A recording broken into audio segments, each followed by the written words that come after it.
Good morning everybody. In the previous video, we were discussing about Article 243D and 243T relating to reservations in local bodies for scheduled castes, scheduled tribes, women and backward classes. From Article 243 to 243ZG related to local bodies.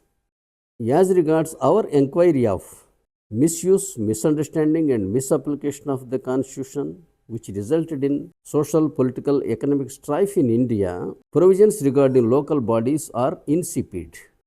However, I would like to discuss one Article 243X in the interest of the society. Article 243X provides that the local bodies can collect any cess, fees or charge for their purpose as permitted by the statute. Also, Article 265 says that no taxes shall be levied or collected save as per law. However, there is one more restriction on levy and collection of taxes on trade, profession, calling and employment by the state governments under Article 276 Clause 2, which says that it shall not exceed 2,500 rupees per each entity. Entity means individual, HUF, partnership firm, company, society, etc.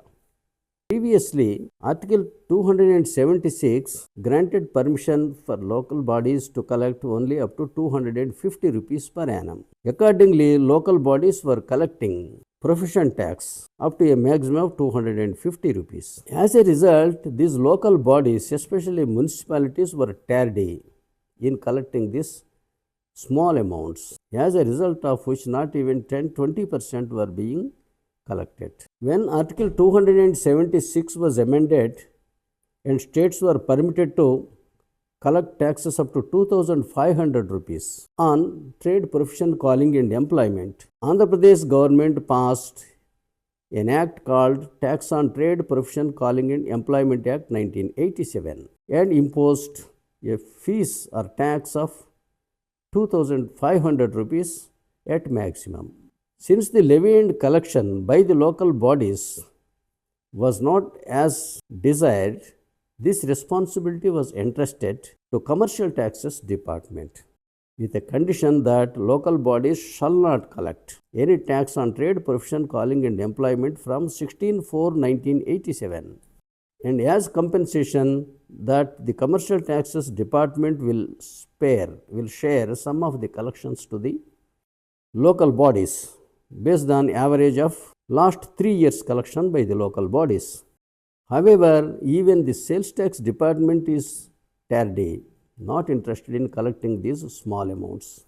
In due course of time, the budgets have grown. The state budget from 25,000 crores to 3.5 lakh crores. The salaries of the employees have grown. Government expenditure and incomes have grown. As a result of which, even 2,500 rupees, maybe the Commercial Taxes Department officials felt it was very small amount and they too neglected collecting this amount regularly from all the liable persons. Instead, they were only collecting from employees as a matter of collection of at source, and they were collecting from business entities who go to them for assessments. But these revenues were not sufficient for the government to meet their freebies, unlimited, unwanted freebies. Whenever they needed money to finance these freebies or other developmental projects, the state governments are going on issuing GOs and levying and collecting fees and taxes from the citizens unjustly. But please remember, taxation is a legislative function. It cannot be done through executive GOs. We have learnt Article 265 says that no taxes shall be levied or collected save as per law. If you have to pass a law, there will be opposition parties in the legislatures. They have to approve. Government cannot freely impose taxes and fees on people, avoiding the opposition parties. Coming to these freebies, in their quest to win elections, local governments, state governments tend to announce unwanted and unlimited freebies to people before elections. In fact, that is an illegal and unconstitutional practice. to promise money or money's worth as a consideration for voting to their political party is an electoral offense. In fact, these expenditures have to be laid in the assembly in the annual financial statement, which we call budget, and should get approved by the legislatures, which include opposition parties. And such expenditure cannot be introduced in the legislatures without consent of the governor. Opposition parties would not deny social welfare schemes to the people. In fact, they demand for more. Only thing they do is that they will not allow the governments to name these social welfare schemes after their parents' name, after their leaders' names, or in the name of the chief minister, because it is not their money, it is not their party's money, it is public money. It has to be approved by the governor first and then discussed in the assembly, and only then they can be announced. Whereas we are finding chief ministers announcing freebies from the electoral diocese. That comes under definition of consideration under section 2D of the Contract Act 1872, and an electoral offense and a constitutional irregularity. Recently, Telangana government has passed GO number 147 of 2020, levying trade license fees on business entities based on the plinth area of their business premises and the width of the abutting road.